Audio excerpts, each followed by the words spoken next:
ఒక్కటి గుర్తుపెట్టుకో భయ్యా, మన పెద్దలు ఊరికే అనలేదు కదా, చెట్టు కదిలితేనే కదా కాయ రాలేదు, చెయ్యి కదిలితేనే కదా నోట్లోకి ముద్దొచ్చేదని. చిన్నప్పుడు ఏడిస్తే అమ్మ మనకు బువ్వ పెట్టింది, నాన్న మనకు బొమ్మలు కొనిచ్చింది. కానీ ఇప్పుడు ఈ లోకంలో నువ్వు ఎంత ఏడ్చినా నీ కన్నీళ్లు చూడడానికి కూడా ఎవ్వరు రారు భయ్యా.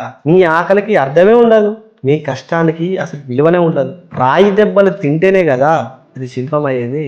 నువ్వు కూడా అంతే. నాకు ఇది లేదు, నాకు అది లేదని కూర్చుంటే ఏది రాదు. జీవితం నీకు దెబ్బలు కొడుతుందంటే నిన్ను ఒక శిల్పంలా మార్చడానికి. ఏడు పాపి, కష్టపడడం మొదలుపెట్టు. కన్నీళ్లతో సముద్రం నిండుతుంది, కానీ కష్టపడితేనే కదా సామ్రాజ్యం వస్తుంది.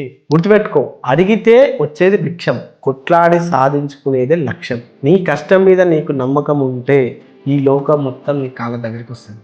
నీ కష్టం మీద నీకు నమ్మకం ఉంటే ఈ లోకం మొత్తం నీ కాళ్ళ దగ్గరకు వస్తుంది భయ్యా. ముందుకు నడుచుకుంటూ వెళ్ళు, నీ వెనక నీ సక్సెస్ పరిగెత్తుకుంటూ వస్తుంది. ఎందుకు టెన్షన్ పడుకుంటూ నాకు నా వల్ల ఏది కాదని కూర్చుంటావు? ఇది చిన్నప్పటి కాలం కాదు, ఏడిస్తే అన్ని మన దగ్గరకు రానికి. నువ్వే లేవాలి, నువ్వే పరిగెత్తాలి, నువ్వే కష్టపడాలి, నువ్వే సంపాదించుకోవాలి, నువ్వే ఎదగాలి. గుర్తుపెట్టుకో, లైఫ్లో నేను నేర్చుకుంటూ కూర్చుంటా నా దగ్గరికి అన్ని వస్తాయి అనుకుంటే బుల్షిట్. సో ఈ వీడియోని ఎవరికి షేర్ చేయాలనుకుంటారో చేసేయండి. తెలుసు కదా, ఇలాంటి మరిన్ని వీడియోస్ కోసం మన పేజ్ని ఫాలో చేసేయండి. కుదిరితే సేవ్ చేసుకోండి వీడియోని.